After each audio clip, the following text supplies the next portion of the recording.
তো সম্মানিত দেশবাসী, আমি cancer specialist doctor S M Sarwar. আপনারা জানেন যে সারা ওয়ার্ল্ডের ডাক্তারদের বক্তব্য হলো ক্যান্সার হলে আনসার নেই। আমি বলে থাকি ক্যান্সার হলে আনসার নেই, সে কথার কোনো ভিত্তি নেই। ক্যান্সার সম্পূর্ণরূপে সুস্থ হয়। বিশেষ করে আজকে একজন রোগীর সাথে পরিচয় করে দিচ্ছে, ওনার সুস্থতার সাথে ওনার ভাইয়েরা আসছেন সাথে। বিশেষ করে আগে ভাইদের কাছ থেকে শুনবো। আপনার নাম কি? আমার নাম মোহাম্মদ মোহন সরকার। মোহন সরকার। আপনার কি হয়নি? আমার বড় ভাই। আপনার ছোট ভাই। আপনার নাম কি? আমার নাম কবির হোসেন। কবির হোসেন। আপনার নাম? জহুরুল ইসলাম। জহুরুল ইসলাম।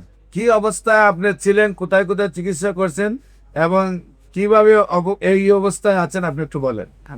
আমার কিডনি মেতে টিউমার হয়েছিল, সিকেরি হসপিটালের মধ্যে অপারেশন হয়েছি।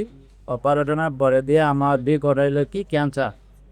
হ্যাঁ, আমি আনোয়ার মডেল হসপিটালের মধ্যে গেলাম, থেরাপি দেওয়া লাগবে। আমি থেরাপি ইচ্ছাগতভাবে দিয়ে যাই। আপনার ইউটিউবের সাথে যোগাযোগ করে আপনার যে জায়গায় আসলাম, আমি ওষুধ খাওয়ার পরে দিয়ে আল্লাহ রহমত এখন রিপোর্ট করছি, মানে রিপোর্ট পার হয়েছি ইনশাল্লাহ। রিপোর্টগুলো আমরা আপনাদের সামনে তুলে ধরছি।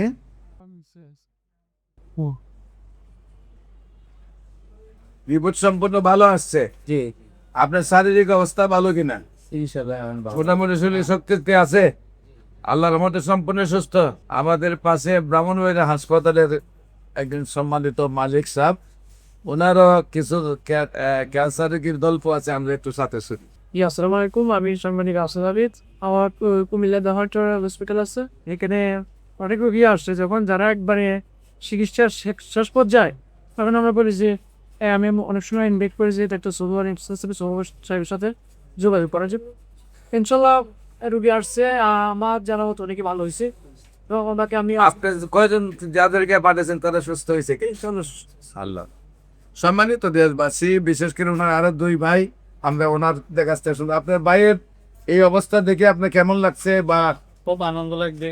আমার ভাই সুস্থ, ইনশাল্লাহ আনন্দ। আপনার আলহামদুলিল্লাহ। আলহামদুলিল্লাহ, আলহামদুলিল্লাহ। সম্মানিত দেশবাসী, যারা আমাদের ভিডিওগুলো দেখছেন, আপনারা দোয়া করবেন উনি যেন আজীবন সুন্দরভাবে সুস্থ হয়ে যায়। আমরা একটু দোয়া করবো ওনার সাথে, উনি যেন আজীবন মানব সেবায় সময় দেন, কারণ উনি তো পৃথিবী থেকে চলেই যেত। পৃথিবীতে চলে গেলে তো আর মানুষের জন্য কিছু করতে পারতেন না। এখন যেহেতু আপনারা ভাই, আল্লাহর রহমতে একটা আমার মনে হয় যে সুন্দর একটা শক্তিতে আসে। আজকে কিন্তু ভাইয়ের পিছিয়ে ভাই যায় না।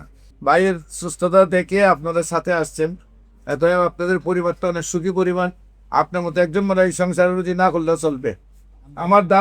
আমার বিশ্বাস আর কি, আপনি যেমন বাকি জীবনটা মানবের সেবা করবেন, আর দেশবাসীর প্রতি আবেদন রইল আপনারা দোয়া করবেন উনি যেন আজীবন অন্তত ক্যান্সারে আর আক্রান্ত না হন। মৃত্যু হলে যেন অন্য কোনো কারণে মৃত্যু হয়, সেই দোয়াটুকু আপনারা করবেন। যে কোনো প্রয়োজনে স্ক্রিনে দেওয়া নম্বরে যোগাযোগ করার জন্য আহ্বান জানাচ্ছি এবং আমাদের অফিস ভিজিট করার জন্য আমন্ত্রণ জানাচ্ছি। আসসালামু আলাইকুম রহমতুল্লাহ।